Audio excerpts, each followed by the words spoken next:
সুপ্রিয় দর্শক, আপনাদেরকে বাংলাদেশ কণ্ঠ স্টুডিও থেকে স্বাগত জানাচ্ছি। বরাবরের মতো আজকেও একটি গুরুত্বপূর্ণ বিষয় নিয়ে আপনাদের সঙ্গে আলোচনার জন্য উপস্থিত হয়েছি। আর বিষয়টি হলো বাংলাদেশ ব্যাংক থেকে পদত্যাগের হিড়িক পড়েছে।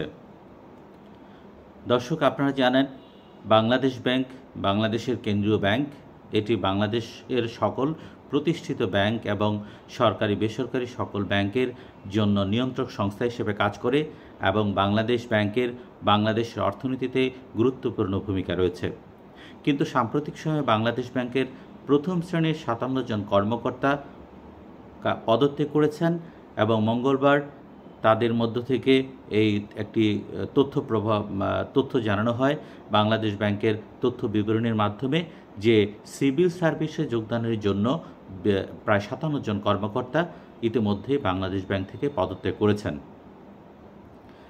কিন্তু দেখা গেছে যে একটা সময় ছিল যেখানে পাবলিক বিশ্ববিদ্যালয়ের মতো মর্যাদাপূর্ণ চাকরি ছেড়ে মেধাবী ছাত্ররা বাংলাদেশ ব্যাংকে এসে যোগদান করতেন, কিন্তু এখন সেই পরিস্থিতি পাল্টে গেছে।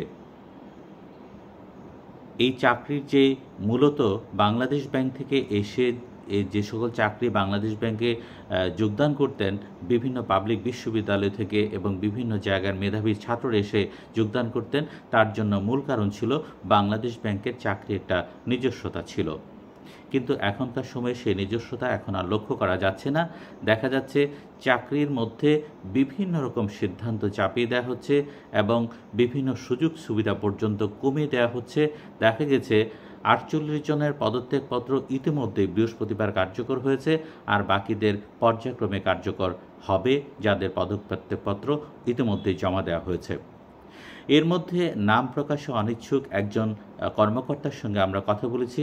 তিনি যেটি বলেছেন যে বাংলাদেশ ব্যাংকে যোগদানের পরে মেধা তালিকার ভিত্তিতে এখানে ৪টি ইনক্রিমেন্ট দেয়া হতো প্রতি বছরই, কিন্তু ২০১৯ সাল থেকে এই ইনক্রিমেন্টগুলি বন্ধ রয়েছে এবং সেই ক্ষেত্রে যে প্রশিক্ষণের ক্ষেত্রে যারা খুবই ভালো রেজাল্ট করতেন এবং যারা খুব মেধাবী তাদেরকে ইয়ারলি একটা ইনক্রিমেন্ট বেশি দেওয়া হতো, কিন্তু সেই সিদ্ধান্ত প্রত্যাহার করা হয়েছে। সে অবস্থা এখন আর বহাল নেই।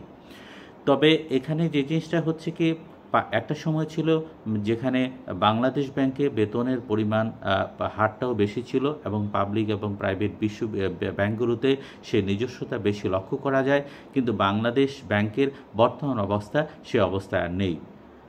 অনেকের মধ্যে চাকরি নিয়ে অসন্তোষ দেখা দিচ্ছে এবং সে কারণেই তারা পদত্যাগ করছে।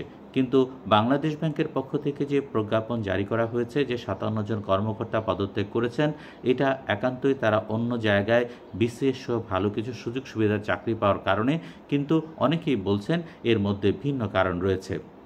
কারণ সুযোগ সুবিধার সীমাবদ্ধতার কথা বিবেচনায় রেখে তারা বাংলাদেশ ব্যাংকে চাকরি করতে আসেননি। তারা এসেছিলেন, যে সকল মেধাবী ছেলেরা, যে সকল মেধাবী মেয়েরা বাংলাদেশ ব্যাংকে চাকরি করতে এসছেন, তারা আসলে স্বায়ত্ত শাসনের স্বকীয় বৈশিষ্ট্য নিয়ে যেভাবে নিজস্বতার সঙ্গে কাজ করা যায় সেই চিন্তা চেতনা থেকে এসেছিলেন। যখন এটা বিঘ্ন ঘটেছে তখন তারা এই চাকরি থেকে আগ্রহ হারিয়ে ফেলেছেন এবং তারা নিরুৎসাহিত একে একে পদত্যাগপত্র জমা দিচ্ছেন।